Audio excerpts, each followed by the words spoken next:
నాడే లింగ వివక్ష లేకుండా కుల వివక్ష లేకుండా మత వివక్ష లేకుండా ఒక సభ్య సమాజాన్ని నిర్మించడానికి ప్రయత్నం చేసినటువంటి మరి మహాత్మా ఈరోజు మనము వారి జయంతి బసవన్న గారి జయంతి జరుపుకుంటా ఉన్నాం. 892 సంవత్సరాల క్రితమే ఆలోచన చేయగలిగి అటువంటి ఆలోచన పరిక్రమణ జరుగుతూ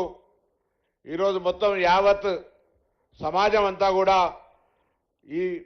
ఒక సంక్షేమం సామాజికంగా న్యాయం జరగాలనే ఆలోచన కోణం కాడికి మూల కేంద్రంగా చేరుతా ఉంది. ఇటువంటి పరిస్థితుల్లో కూడా కొంతమందికి ఇంకా జ్ఞానోదయం కలిగేటువంటి పరిస్థితుల్లో లేరు. ఉదాహరణకు తెలంగాణ ప్రభుత్వం తరఫున రాహుల్ గాంధీ గారు భారత్ జోడో యాత్ర చేసే సందర్భం లోపల ఇప్పటికీ ఉన్నటువంటి అసమానతలు తొలగించాలని అందరికీ న్యాయం జరగాలని ఆనాడు ఎట్లయితే బసవన్న గారు అనుకున్నారో మహాత్మా ఆనాటి ఆలోచన ప్రకారంగా రాహుల్ గాంధీ గారు ఇవాళ భారత్ జోడోలో జుత్తన ఆబాది ఉత్తన ఇసాదారి అనే ఆలోచనతో అందరికీ సామాజిక న్యాయం జరగాలని ఆలోచన చేసి ప్రకటన చేస్తే రేవంత్ రెడ్డి గారి నాయకత్వంలో ఏర్పడ్డ ఈ ప్రభుత్వం తెలంగాణలో ఉన్నటువంటి వారందరికీ న్యాయం జరగాలని ముఖ్యంగా ఏ సామాజిక న్యాయం కొరకైతే మనం అడుగుతా ఉన్నామో ఆ సామాజిక న్యాయం జరగాలనే ఆలోచనతో ఈరోజు తెలంగాణ వ్యాప్తంగా కుల సర్వే జరిగింది. దానిలో కూడా పాల్గొన్నటువంటి వాళ్ళు తెలంగాణలో 42% బలహీన వర్గాలకు స్థానిక సంస్థలతో పాటుగా విద్యా ఉపాధి అవకాశాలు ఇవ్వాలని చెప్తే కూడా దాన్ని కూడా సరైన విధంగా అర్థం చేసుకోవాలని పరిస్థితులల్లా ఇంకా నియంతృత్వ పొగడలతోటే ఇంత మార్పు సామాజికంగా మార్పు కనబడుతూ ఉంది.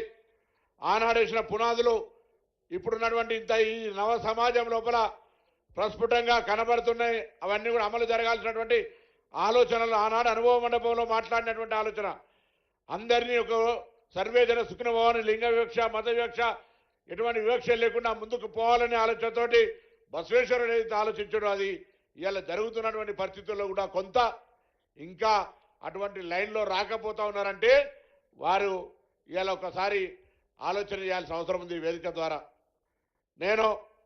ఈ తెలంగాణ రాష్ట్రంలో నిజంగా కూడా ఒక సామాజిక న్యాయానికి సంబంధించి 30-40 సంవత్సరాలు పెండింగ్ ఉన్నటువంటి కేటగిరీషన్ కావచ్చు, క్యాస్ట్ సర్వే తదుపరి దానికి సంబంధించినటువంటి ఇవాళ కులాలకు సంబంధించిన రిజర్వేషన్లకు సంబంధించి కూడా అందరికీ న్యాయం జరగాలనే ఉద్దేశంతో ఈ కార్యక్రమం కొనసాగుతున్నటువంటి మాట ఈ సందర్భంగా మీకు మనవి చేస్తూ తప్పకుండా బసవేశ్వరుడు ఇచ్చినటువంటి సూచన ఆలోచన అందరూ బాగుండాలని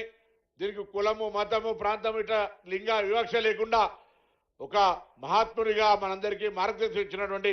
బసవేశ్వరుడి చరిత్ర పాఠ్యపుస్తకంగా ఉన్నట్టయితే భవిష్యత్తులో సమాజం గురించి అవగాహన కలుగుతుంది తప్పకుండా. అందుకే ప్రభుత్వం తరఫున మరి ఈ కార్యక్రమం జరుపుతూనే ముఖ్యమంత్రి గారి ఆదేశం మేరకు ఈ సంవత్సరం మరి కార్పొరేషన్ కూడా ఏర్పాటు చేయడం జరిగింది. తప్పకుండా ఆర్థిక శాఖ మంత్రి గారు ముఖ్యమంత్రి గారు కూడా ఉపాధి అవకాశాలకు సంబంధించిన విషయం లోపల